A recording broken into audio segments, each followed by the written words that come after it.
ఫార్మాలో పనిచేసే ఒక మిత్రుడు. స్పెసిఫిక్గా రాజకీయ పార్టీలకు ఏమీ సంబంధం లేదు, కానీ బట్ అప్పుడప్పుడు కొన్ని మంచి విషయాల గురించి నాతో కూడా చర్చిస్తూ ఉంటారు ఒక మిత్రుడు. ఈరోజు ఒక క్లిప్ పంపించారు, ఒక చిన్న వీడియో క్లిప్. ఏంటది? బీహార్లో ఎన్నికలు ముగిశాయి కదా, ఫలితాలుగానే వచ్చేసాయి.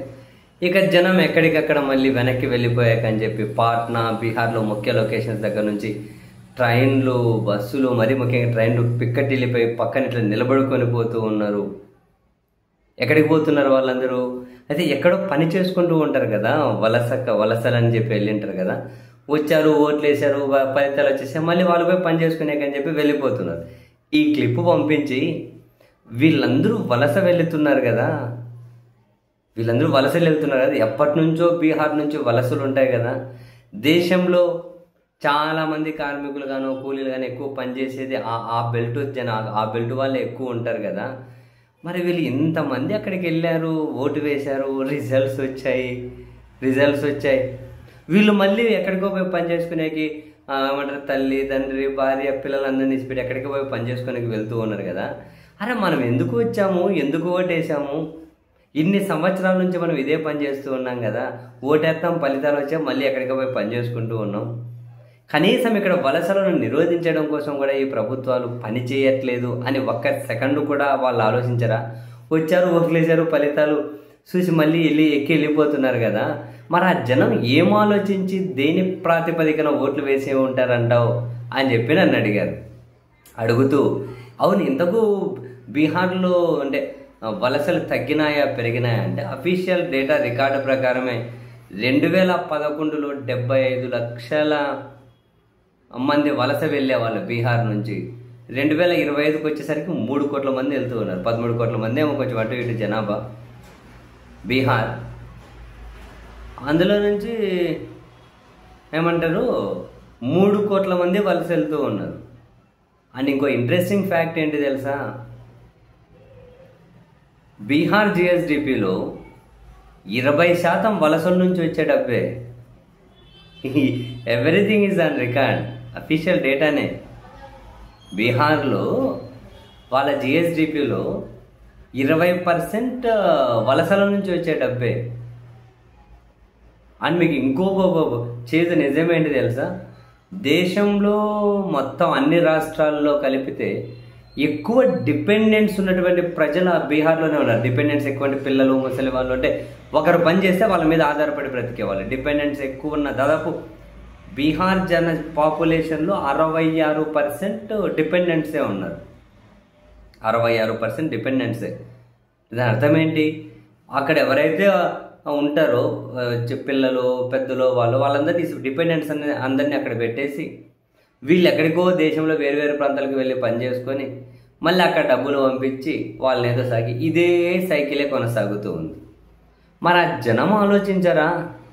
ఒక్కసారైనా కూడా మనం ఏదైనా కనుక వేరే వాళ్ళకు ఓటేయాలనో, మన బ్రతుకులు కొంచెమన్నా మార్చే విధంగా ఆలోచించాలని చెప్పు, వాళ్ళేం ఆలోచించరా అన్నది నా మిత్రుడు అడిగినటువంటి, అంటే తాను స్టార్ట్ చేసిన డిస్కషన్కి కీలకం. నేను చాలా క్లియర్గానే చెప్పాను. జనం ఆలోచించే అంత ఒక బీహార్ ప్రజలకని కాదు, పోనీ ఆంధ్రప్రదేశ్ ప్రజలు ఆలోచిస్తారా? తెలంగాణ ప్రజలు ఆలోచిస్తారా? అరే విద్య గురించి అర్థవంతమైన చర్చ ఎవరైనా చేస్తారా? వైద్యం గురించి అర్థవంతమైన చర్చ ఏమైనా చేస్తారా? అందుకే ఇప్పుడు ఆంధ్రప్రదేశ్లో ప్రభుత్వ పరిధిలో ఉన్నటువంటి మెడికల్ కాలేజీలను ప్రైవేట్ భాగస్వామ్యంలోకి తీసుకుని వెళ్ళిపోతూ ఉంటే దీన్ని రాజకీయ కోణంలో చూస్తారు. మళ్ళీ దీన్ని వ్యతిరేకించుకుంటూ కొందరు ఆందోళనలకు పిలిపిస్తే దాన్ని అడ్డుకోవడం కోసం మళ్ళీ రకరకాల ప్రయత్నాలు, మళ్ళీ వాళ్ళ మీద కేసులు. మరి ఇదే కదా ఇంకా మనం బీహార్ ప్రజలను అనడం ఏంటి? మన ప్రజలు కానీ ఇంతే కదా అని చెప్పినాం. ఎక్కడైనా ఏదో ఫస్ట్లో స్వాతంత్రం వచ్చినప్పుడు, లేకుంటే స్వాతంత్రం వచ్చినప్పుడు కొత్తలోనో మరికొన్ని దశాబ్దాల పాటు సమాజానికి ఏది మంచిది, భవిష్యత్తుకు ఏది మంచిది, మన పిల్లల భవిష్యత్తు ఎలా అయితే భద్రంగా ఉంటుంది అని విద్య గురించి, వైద్యం గురించి, నీటిపారుదల ప్రాజెక్టుల గురించి, ఆర్థిక సమానత్వం గురించి, కుల నిర్మూలన గురించి, ప్రజల ఐక్యత గురించి, ఇలాంటి మంచి మంచి ఆలోచనలు. పాలకులు అనేవాడే వాళ్ళు అధికారాన్ని అంటిపెట్టుకొని ఉండాలి, అధికారంలో లేకపోతే బతకలేమని, ఇటువంటివన్నీ లేకుండా ఉండే. ఎవరు అధికారంలో ఉన్నా మంచి చేయాలి, విధానాల పరంగా వాళ్ళ నిర్ణయాల చుట్టూ, వాళ్ళ సిద్ధాంతాల చుట్టూ చర్చ జరిగేది. ఇప్పుడు అటువంటివి ఏవీ లేవు. ఎంతసేపు ఉన్నా జనాల మధ్య మనం విభజన ఎంత తీసుకురావాలి, జనాల మధ్య విభజన తీసుకొచ్చి ఎంత ఎక్కువ ద్వేషం నింపుతారో జనం మధ్య, ఆ ద్వేషం నింపే వాళ్ళు గొప్ప గొప్ప నాయకులు, గొప్ప గొప్ప పాలకులు అవుతారని కొన్ని ఎగ్జాంపుల్స్ కూడా చెప్పాం మా దోస్తుకి, మా మిత్రుడికి. ఇది ఎక్కడ చూసినా కనిపిస్తూ ఉంటుంది చూడు. అరే మనకు మన పిల్లలకు మంచి విద్య కల్పిస్తున్నారు అని చెప్పి జనం ఆలోచించి ఓట్లేసే పరిస్థితి లేదు. మా పిల్లలకు మంచి వైద్యం కల్పిస్తున్నారని చెప్పి ఆలోచించి ఓట్లేసే పరిస్థితి లేదు. అరే మనల్ని ఆర్థికంగా మనకు ఈ ప్రభుత్వం, ఈ నాయకుడు సహాయకారిగా సపోర్ట్ చేస్తూ వచ్చారు, అదిగో ఈ నాయకుడు అధికారంలో కొనసాగితే, లేకుంటే ఈ నాయకుడు అధికారంలో ఉంటే మనకు మంచి జరుగుతుంది, మన పిల్లలకు మంచి జరుగుతుందని చెప్పి ఆలోచించి అటువంటివి ఏవీ లేవు. అంతా కూడా ఎంతసేపు ఉన్నా ఎవరు మాయమాటలు చెబుతారు, ఎవరు విద్వేషాలు నింపుతారు, ఎవరు ద్వేషాన్ని నింపుతారు. ఆ ద్వేషాన్ని మనం నింపుకున్నామా, మనం సాటి మనిషి మీద, పక్కన వాళ్ళ మీద చూపెడదామా, ద్వేషం నింపించుకొని ద్వేషం ప్రకారం గుంపులు తయారైపోదామా, ఆ ద్వేషం ఎక్కువ నింపుకొని మెజారిటీ గుంపు ఎవరికి మద్దతు ఇస్తే వాళ్ళు అధికారంలోకి రద్దామా. అంతా ఇదే పరిస్థితే ఉండిపోయింది. నువ్వు బీహార్ ప్రజలైనా అంతే, ఆంధ్రప్రదేశ్ ప్రజలైనా అంతే. బట్ వాళ్ళ ప్రియారిటీస్ లేకుంటే వాళ్ళు ఆలోచించే వేరు ఉండొచ్చు, కానీ కాంటెక్స్ట్ వేరు ఉండొచ్చు.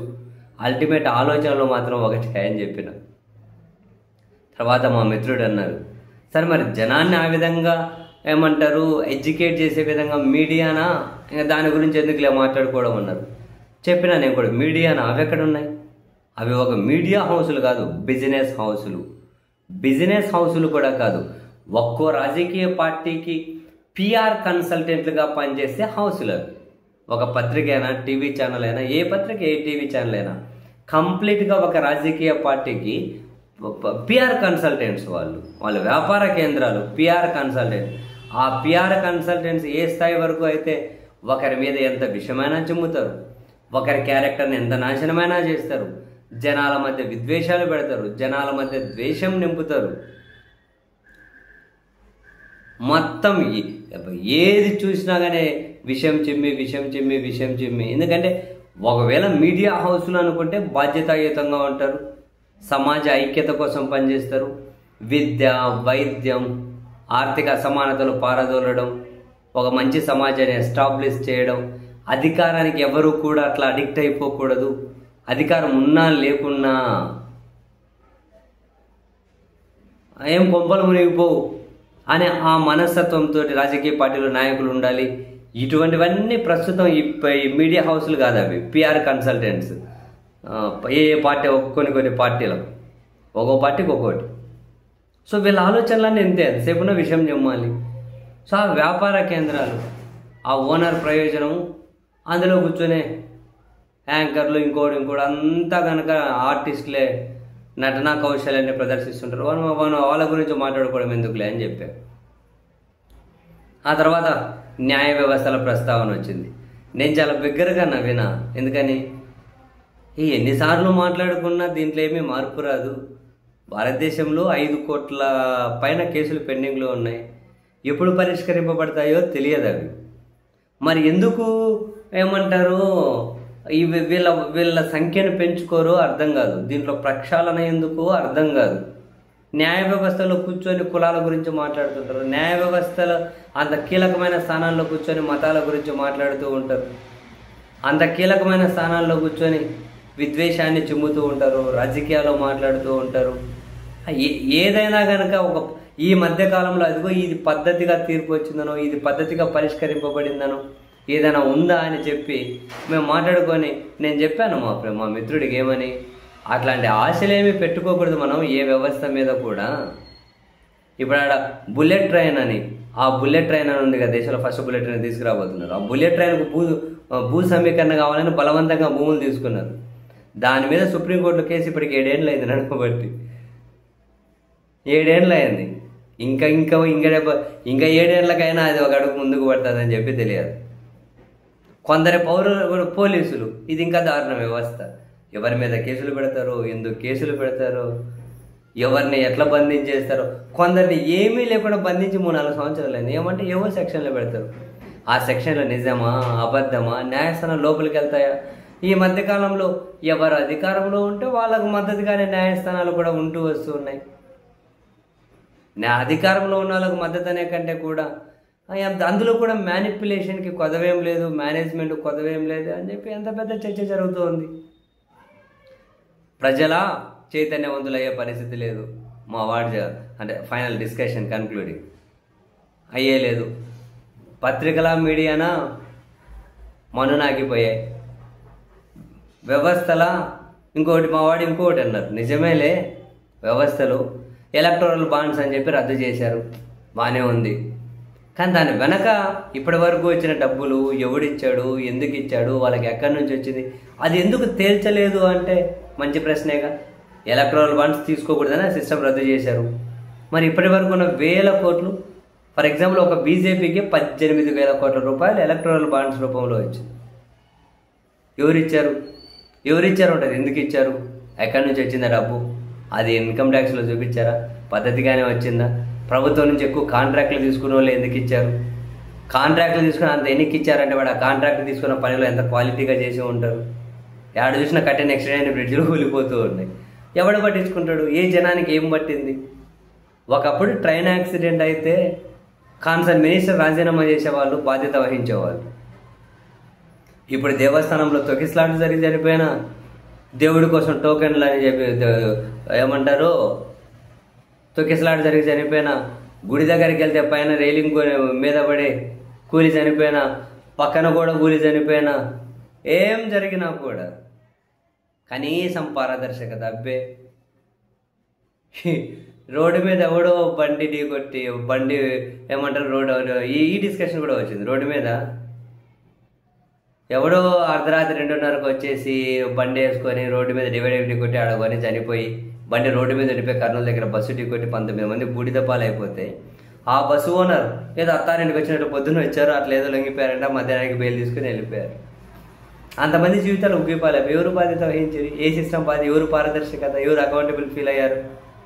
దీనికి ఇండైరెక్ట్గానో డైరెక్ట్గానో మద్యం కారణం అని చెప్పిన వాళ్ళ మీద కేసులు పెడుతున్నారు, విచారణలకు పిలుస్తూ ఉన్నారు. ఎంతో అర్థం కాదు. వ్యవస్థలు చూడండి, పోలీసులు చూడండి, న్యాయ వ్యవస్థలు చూడండి, జనం చూడండి, రాజకీయ పార్టీలు చూడండి, ఎంత దారుణంగా ఉంది చర్చ, డిస్కషన్. మా డిస్కషన్ ఇంతవరకు చాలా మాట్లాడుకున్నాం. ప్రతిదీ కూడా మాట్లాడుతుంటే చాలా నిజమే కదా, ఎవ్రీథింగ్ ఈజ్ వ్యాలిడ్ కదా. దేనికోసం ఓట్లు వేస్తున్నారో తెలియదు, జనాలకు ఎవరేం హామీలు ఇస్తున్నారో తెలియదు. జనాల చర్చ లేదు, చర్చ చేసే పని మీడియా చేయదు, వీళ్ళందరినీ దారికి తెచ్చే పని న్యాయస్థానాలు చేయవు. రాజకీయ పార్టీలకు బాధ్యత లేదు, వాళ్ళకు ఒక విలువలు లేవు, వాళ్ళకు ఒక సిద్ధాంతాలు లేవు. పావలాగా వనికిరానోడు కూడా పెద్ద పెద్ద నాయకుడిగా చాలామంది పెద్ద పెద్ద స్టైల్ కొడుతూ ఉంటారు. వారికి అటువంటి వాళ్ళకు మళ్ళీ మద్దతుదారులు, అటువంటి వాళ్ళకు మళ్ళీ అభిమానులు, ఫ్యాన్స్. ఇది ఎక్కడికి వెళ్ళి ఆగుతుంది? మా వాడి ప్రశ్న, ఇది ఎక్కడికి వెళ్ళి ఆగుతుంది? ఇది ఇంకా ముదిరితే పరిస్థితి ఏంటి అని చెప్పని మా వాడు అంటాడు. కనీసం పిల్లల కోసమైనా ఇంక ఏదైనా ఒక వేరే దేశం వెళ్ళి మంచి పౌరసత్వం తీసుకొని సిటిజన్షిప్ సెటిల్ అయిపోతే సరిపోతుందేమో. ఏ దేశం అయితే బాగుంటుందో అట్లా సిటిజన్షిప్ వచ్చే విధంగా చేయాలంటే ఏం చేయాలో ఫస్ట్ అసలు ఎట్లా వెళ్ళాలో చెప్పబ్బా నాకు అని చెప్పి చాలా సీరియస్గా అడిగింది. వేరే దేశం వెళ్ళి సిటిజన్షిప్ తీసుకొని కనీసం పిల్లల భవిష్యత్తుకైనా మంచిగా ఉంటుందేమో.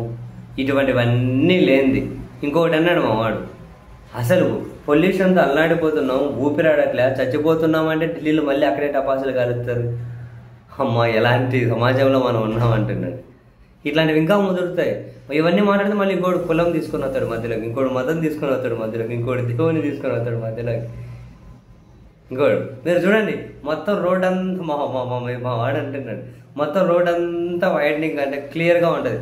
ఎక్కడో దగ్గర రోడ్డు వెడల్పు కార్యక్రమాలు ఉన్నాయి, అంత వెడల్పై ఉంటుంది. కానీ ఒక దగ్గర ఏమంటారు మధ్యలో ఏదన్నా ఏమంటారు ఒక గుడో, ఒక మస్జిదో, ఒక చర్చ్ ఏదైనా రోడ్డు మీద ఉందనుకోండి, అయిపోయి దాన్ని వదిలిపెడతాను, ఎవరు ముట్టుకునే పరిస్థితి కూడా ఉండదు. అవును, అది ఎక్కడి నుంచి ఇంకో దగ్గర నుంచి తీసుకెళ్తే ఏమవుతుంది, ఇంకో దగ్గరికి ఎవడు ఆ పని చేసేది ఎవరు? అంటే ఇట్లాంటి వాటి మధ్య మనం ఉన్నాం. అందుకని ఏ దేశ పౌరసత్వం బాగుంటుందో, ఎన్ని రోజులు వస్తుందో కాసింత చెప్పబ్బా సీరియస్లీ. నాకైతే ఇవన్నీ చూసి గమనించి ప్రతిదీ విసుగు పుట్టేసింది అంటున్నారు. అంటే రాజకీయాలు పెద్దగా ఏమి అంటే పొలిటికల్ ఇంట్రెస్ట్ అని చెప్పి లేకపోయినా, ఒక పార్టీకి మద్దతు అనేది అట్లా లేకపోయినా, ఒక సామాన్య పౌరుడు మాత్రమే తను ఏకంగా కనుక సిటిజన్షిప్ తీసుకొని వెళ్ళిపోతాను అనేంత వరకు చర్చ చేసి అంత సీరియస్గా ఆలోచిస్తున్నాడంటే ఎంత అద్భుతమైనటువంటి సమాజాన్ని మనం భవిష్యత్తు కోసం నిర్మిస్తున్నాము. ఎవరికి వాళ్ళు ఆలోచించాలి, కానీ ఆలోచించరు అనే నమ్మకం, ఎట్టి పరిస్థితుల్లో జనాలు మారరు అనే నాకు ప్రగాఢ విశ్వాసం. ఎట్టి పరిస్థితుల్లో మారరు, ఇప్పటికిప్పుడు మారుతారన్న ఆశ కూడా లేదు. నా మిత్రుడితో జరిగిన సంభాషణ చాలా వ్యాలిడ్ అనిపించింది, చాలా అర్థవంతమైనటువంటి చర్చ. అండ్ అదే సమయంలోనే తను ఎంత సీరియస్గా ఆలోచిస్తున్నారో ఒక పౌరుడు. జస్ట్ ఇమాజిన్ ఎలాంటి పరిస్థితులు ఉన్నాయి. నన్ను అడిగితే మా వాడు నేను ఆలోచనను కొట్టి పడేసి ఉండొచ్చు, కానీ ఎందుకు పిచ్చి పిచ్చిగా ఆలోచిస్తావు అని చెప్పి నేను చెప్పి ఉండొచ్చు తనకి. కానీ బట్ తాను చెందుతున్నటువంటి ఆవేదనతో మాత్రం ఏకీభవించకుండా ఉండలేము.